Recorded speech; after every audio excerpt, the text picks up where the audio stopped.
সকলকে স্বাগত জানাই ভৌতিক আসরের ২৮ নম্বর এপিসোডে।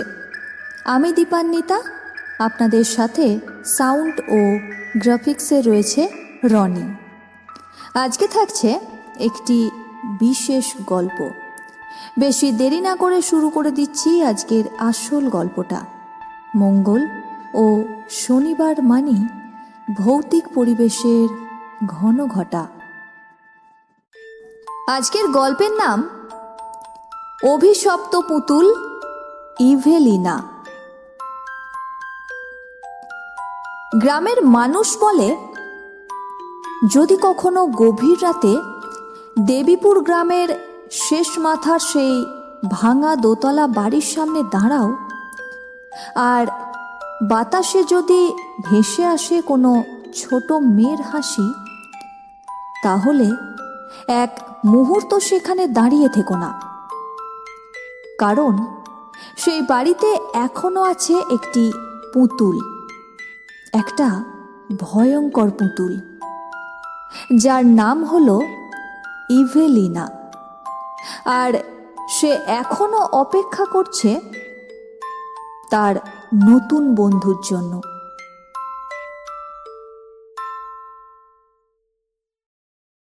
দেবীপুর গ্রামের একেবারে শেষ প্রান্তে দাঁড়িয়ে আছে একটি পুরনো দোতলা বাড়ি। বাড়িটার দেওয়ালে শ্যাওলা জমে গেছে, জানালার কাঁচগুলো ভাঙা। বাতাস ঘরে ঢুকলেই দরজাগুলো কর্কশ শব্দ করে। গ্রামের কেউ ওই রাস্তা দিয়ে হাঁটে পর্যন্ত না, কারণ তারা জানে সেই বাড়ির ভেতরে কিছু একটা আছে, যেটা জীবিত নয়, কিন্তু পুরোপুরি মৃতও নয়। অনেক বছর আগে এই বাড়িতে থাকতো দেবরায় পরিবার। সেই পরিবারে ছিল অরিন্দম দেবরায়, তার স্ত্রী মাধুরী, আর তাদের একমাত্র মেয়ে ৬ বছরের ছোট্ট ঈশিতা। ঈশিতা ছিল খুব হাসি খুশি মেয়ে, কিন্তু তার একটা অদ্ভুত অভ্যাস ছিল।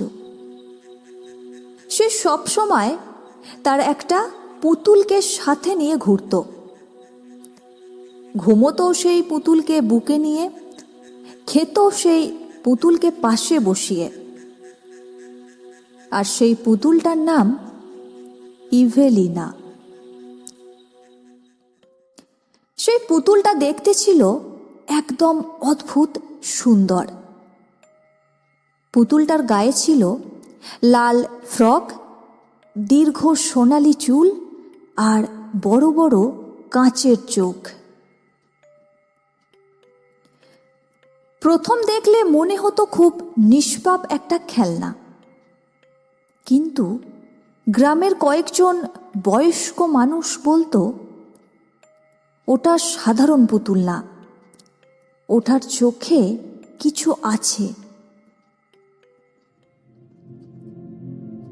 একদিন সন্ধ্যায় ঈশিতা হঠাৎ তার মাকে বলল, মা, তুমি জানো ইভেলিনা আমার সাথে কথা বলে। মাধুরী হেসে ফেললেন। সে বলল, পুতুল আবার কথা বলে নাকি? ঈশিতা খুব সিরিয়াস মুখে বলল, ও রাতে কথা বলে, যখন সবাই ঘুমিয়ে যায়। ঈশিতার মা কথাটা গুরুত্ব দিলেন না, কিন্তু সেই রাত থেকেই শুরু হলো অদ্ভুত সব ঘটনা।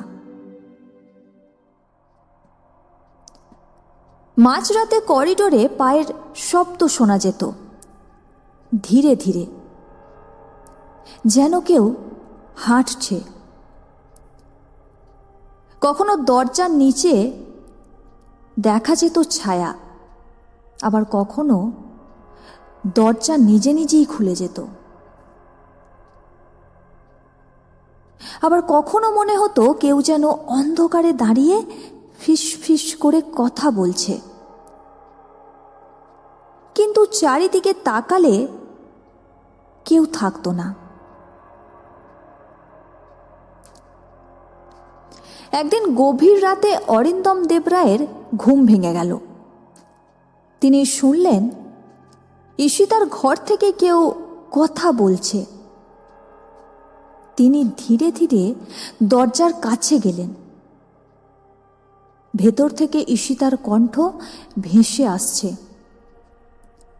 যেন বলছে, না ইভেলিনা, ওটা খারাপ না। তারপর আর একটা কণ্ঠ, খুব কর্কশ, ঠান্ডা, বলছে, ওরা আমাদের আলাদা করবে। অরিন্দমবাবু দরজা খুলে ভেতরে ঢুকলেন। ঘরে শুধু ঈশিতা বসে আছে, আর তার সামনে টেবিলে রাখা সেই পুতুল ইভেলিনা। তিনি জিজ্ঞেস করলেন, কার সাথে কথা বলছিলিস? ঈশিতা ধীরে ধীরে বলল এবং পুতুলটার দিকে তাকালো। সে বলল, ইভেলিনার সাথে বাবা।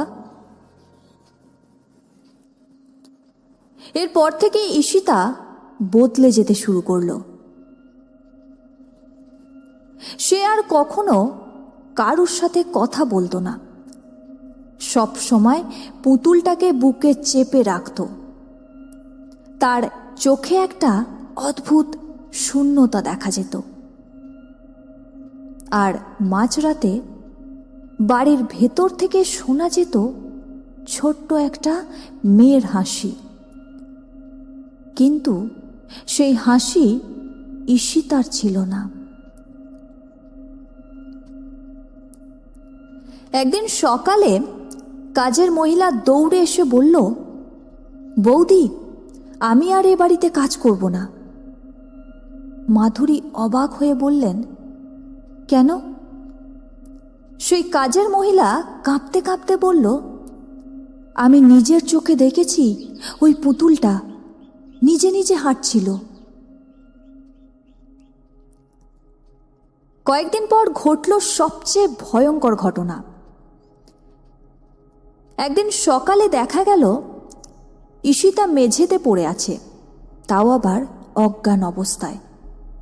তার পাশে পড়ে আছে তার পুতুল ইভেলিনা।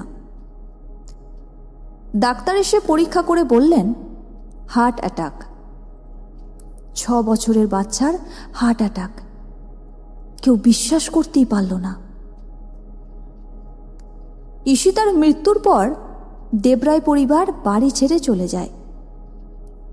ধীরে ধীরে সেই বাড়িটাও ফাঁকা হয়ে যায়। কেউ সেখানে থাকতে চাইতো না, কারণ গ্রামের মানুষ বলতো রাত হলে সেই পুতুলটা নিজে নিজেই নড়ে।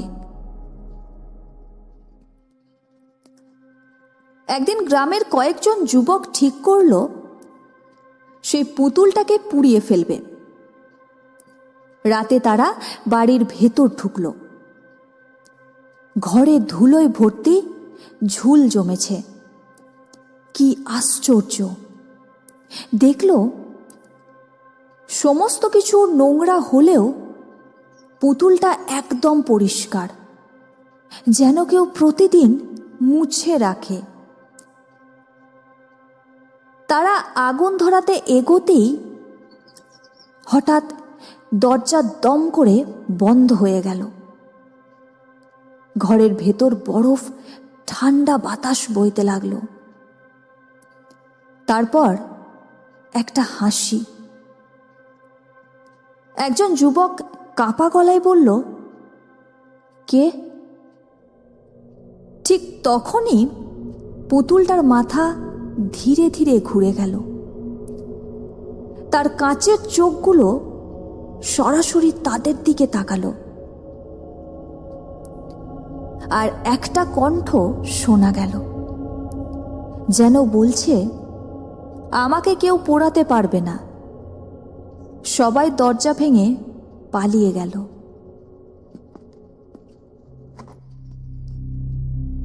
পরের দিন সকালে দেখা গেল বাড়ির সামনে রক্তের দাগ, কিন্তু সেই যুবকদের একজন নিখোঁজ, আর কখনো তাকে পাওয়া যায়নি।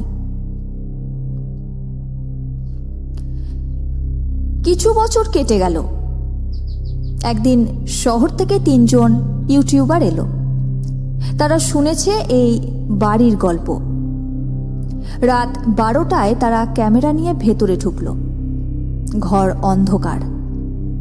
ক্যামেরার আলোয় তারা দেখল একটা চেয়ার, আর তার ওপরে বসে আছে সেই পুতুল ইভেলিনা। তাদের একজন হেসে বলল, এটাই সেই ভয়ঙ্কর পুতুল। সে পুতুলটা হাতে তুলে নিল। ঠিক তখনই ক্যামেরায় ধরা পড়ল ভয়ঙ্কর দৃশ্য। পুতুলটার ঠোঁট ধীরে ধীরে নড়ছে, কিন্তু কেউ সেটা খেয়াল করেনি। হঠাৎ ক্যামেরা বন্ধ হয়ে গেল। পরের দিন সকালে পুলিশ বাড়িতে ঢুকে দেখল 3 জনের লাশ পড়ে আছে। তাদের চোখ খোলা, মুখে আতঙ্ক জমে আছে, আর মাঝখানে পড়ে আছে সেই পুতুল। তার কাছের চোখ যেন হাসছে।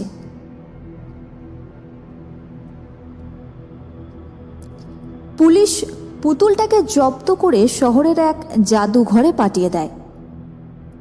একটা কাঁচের বাক্সের ভেতর বন্দি করা হয় তাকে। বাক্সের সামনে বড় করে লেখা, স্পর্শ করবেন না। কিন্তু অদ্ভুত ব্যাপার হলো, প্রতিদিন সকালে দেখা যায় পুতুলটার অবস্থান একটু করে বদলে যাচ্ছে। আর অনেক দর্শক দাবি করে তারা স্পষ্ট শুনেছে কাঁচের ভেতর থেকে একটা ফিস ফিস শব্দ, আমাকে বের করো। আর কেউ যদি অনেকক্ষণ তাকিয়ে থাকে তাহলে মনে হয় পুতুলটার চোখ ধীরে ধীরে তার দিকেই ঘুরছে। তার কারণ, ইভেলিনা এখনো কাউকে খুঁজছে, তার সাথে খেলার জন্য, তার সাথে কথা বলার জন্য। আর যে একবার তার বন্ধু হয়, সে আর কোনোদিন এই পৃথিবীতে থাকে না। শুনছিলেন ভৌতিক আসরের 28 নম্বর এপিসোড। মঙ্গল ও শনিবার মানেই ভৌতিক পরিবেশের ঘন ঘটা। আপনার যদি এরকম কোনো অভিজ্ঞতা থেকে থাকে তাহলে আমাদের জানাতে পারেন 8250163315 এই হোয়াটসঅ্যাপ নাম্বারে। আর গল্প ভালো লাগলে অবশ্যই লাইক ও একটি কমেন্ট করে জানিয়ে দিন কেমন লাগলো। আর সাবস্ক্রাইব করতে ভুলবেন না, আপনাদের সাপোর্ট একান্ত কাম্য।